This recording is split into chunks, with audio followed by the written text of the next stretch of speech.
Hello my creative critters and welcome to Sketching with Sarah. I'm Sarah and for today's video I want to take you on a little adventure to Phillips Park Zoo. If you know anything about me and my channel here, I love combining my passion for animals through my other passion, art, so I thought it would be fun to take you around the zoo and show you the sketches that I made while I was there. First of all, there's this gorgeous sunken garden as an entrance and it was just beautiful. So many well-kept flowers and there were these hedges that look like spirals and this really pretty fountain in the center, and just created such a zen and relaxing and beautiful environment. And the fountain created just enough mist to feel nice and cool on a warm day like when I went. I didn't do much drawing here though because when you have really white, pale skin like me that literally glows in the sunlight and burns under 10 minutes, don't like to spend a lot of time in the sun. I wore a lot of sunscreen, but the sun always finds a way. And this sunken garden was beautiful, but also there was zero shade, so it was a nice stroll, but a quick stroll for me. So once you pass the sunken garden, the entrance to the zoo is right beyond there, and you're greeted with little statues of animals here and there, and a huge exhibit of American elk. Each exhibit had a little information stand about the animals in the exhibits, as well as some zookeeper notes about the specific animals in each exhibit, and I'll be sharing some facts about the animals, and also sharing sketches that I made near the exhibit. So I guess I'll start off by talking about that I just used this, I don't know if you can see that very well. Let me try and get it in focus. Hello. Just a big round stick grip pen in purple. That's what I used to sketch all of the drawings in the sketchbook when I was at the zoo. So I thought I'd just mention that real quick. So as I just said, I did see some American elk at the zoo that I went to, and they were moving around a lot. Luckily, there were a couple that were just sitting down. So this one was kind of just chilling out in the grass. There was some tall grass there. She was just chilling. You can see it kind of scribbled in some grass, and there were some zookeeper notes as well, and how to identify which elk is who. So there was Daisy, Willow, Magnolia, Mary Ann as well, and they all had different tags, and Mary Ann didn't have one, so that's how you kind of identify who's who. This one I think was Daisy, and she was pretty close to the gates, or the fences I should say, most of the time, and she was kind of just grazing, so I had to get some really quick gesture sketches, which this one doesn't really make sense because she was moving around a lot, so the proportions are kind of out of whack as she was moving, but she was kind of grazing towards the closest to the fence, so I got a lot of motion in this one. She was kind of lifting her head up and then chewing and then eating some more grass and then lifting her head up and chewing. Lots of twitching happening. There was a lot of bugs, I guess, around her, so she was doing all kinds of twitching the whole time. And then, so this one I think was probably Willow or Magnolia. I don't remember what color tag she had on her ear, but she was just chilling in the tall grass when I first got there, and she didn't move around as much. She did turn her head quite frequently, so I kind of tried to capture it very quickly. And then she had her head towards me a couple times and to the side. Mostly these were like the 3 angles that I was able to get of her head, and she was kind of just laying in the grass. And then quickly Daisy got like an itch, so she was scratching her belly, I think. But it was a very quick scribbly sketch because, like you can see, she started with her head down and then moved to the side, and I was just kind of trying to gather all this as she was moving around, and this pose maybe lasted 3-4 seconds max. So that was my best go at trying to get that action going. And that's another sketch kind of style that I like to do in my sketchbook, especially when your subject is moving and you can't really control them or tell them to pose in a certain way. So that was the gesture sketch I got of Daisy when she was scratching her belly. And there were a couple elks also that were in I think it was like a lake pond area, like a swamp situation. There was a large body of water that they were kind of just sitting in. There was 2 in the water at the time when I first got to the zoo. There was one here, and then there was one kind of like standing behind her a little bit, and they were kind of just chilling in the water. They did also turn their head a bunch, just kind of looking around and seeing what was going on. So kind of got some gesture sketches of them in the water. They were a little bit easier to draw because they weren't moving around very much, just their head mostly. So for the American elk information, the bulls, which are the male elk, can reach up to 700 pounds, and the cows, which are female elks, can reach up to 500 pounds. The information stands that were near each exhibit were pretty basic. They mostly just had, how much they weigh, where they're from, what they eat, and maybe like a couple interesting facts. But nonetheless, I'm just gonna go through them in case you don't know this information. Something I didn't know is that elk are the second largest member of the deer family after moose. Elk are also called wapiti, the Shawnee word meaning white rump. And on elks, you do see that around their little tail, they have an area of white, so it makes sense. And like I said, there are zookeeper's notes on little signs as well, and those were mostly talking about the specific animals in the exhibit, like the names of the animals at the zoo, and how to identify who's who. The next animal that I saw, I think, was probably the bald eagles. And one thing about when I go to the zoo as well is, let me zoom out real quick. So when I go to the zoo and I'm holding my sketchbook up like this, I usually draw on the top half, and then it's kind of awkward to draw all the way down here, so I'll frequently switch my sketchbook upside down and like this way. However I can do it so that I'm not like drawing down here. It's just a little bit more awkward to hold this giant sketchbook, if you know what I mean.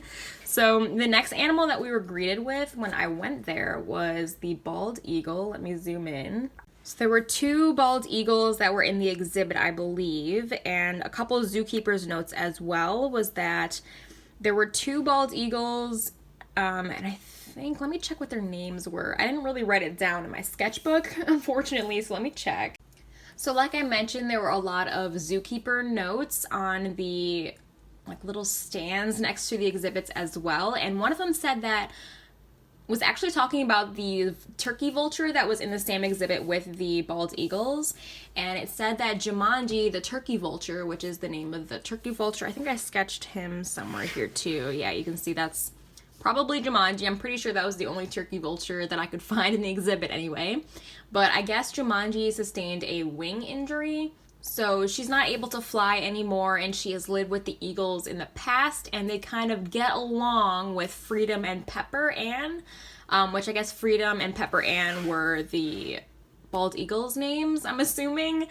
And they take turns sunning in various perches in the enclosure.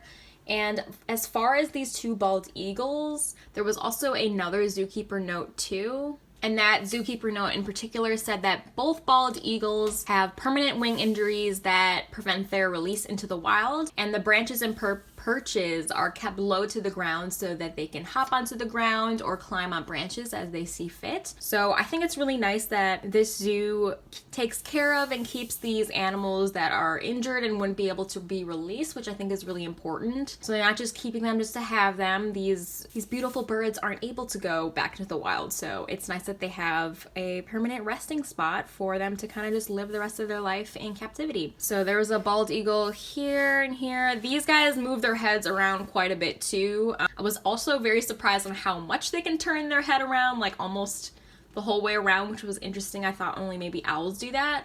I don't think they can go as far as owls, but it was very interesting to see. Like one time he was looking all the way the other way and then just randomly looked right at me and then a little bit behind. Like, so he was able to turn his head quite a bit.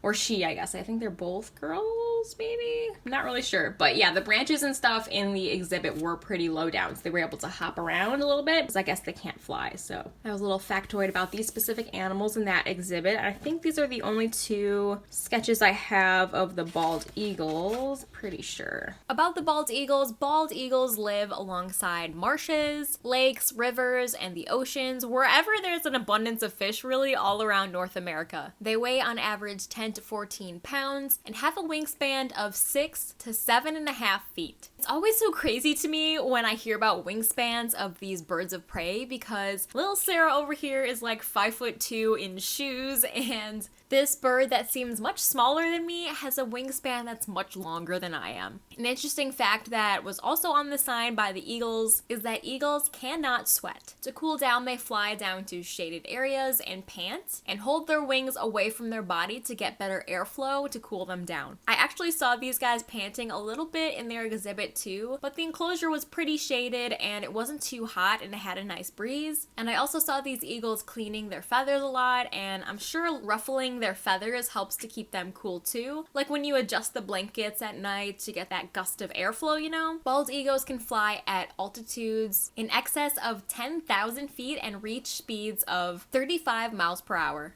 The next exhibit, I think, on the opposite side was the great horned owl. There was an exhibit also on the other side that was for, I think it was a mountain lion or puma or cougar, one of those names, whichever you'd like to call them. Oh my gosh, I think I started drawing the face of a bird or something. I don't really remember, but I kind of gave up because it, like, moved way out of the way and I wasn't able to see it anymore, so this was like eyes and a beak, I think. I don't really know, but that's funny. Okay, so the next real exhibit that I could actually see the animals in, because I wasn't able to find the mountain lions until the very end when I was leaving, which I have a sketch of that later on. But we had the great horned owl. There are actually two in this exhibit. One I could see better than the others. And in this zoo in particular, there were a lot of fences, like layers of fences, before you could actually get to see the animal. I will be inserting some videos and photos here and there of the best ones that I could take, really, just so you can see the animals in real life, not just for my derpy little scribbly sketches. But this was a great horned owl. I'm pretty sure that's the only sketch I was able to do of that guy. Let me double check.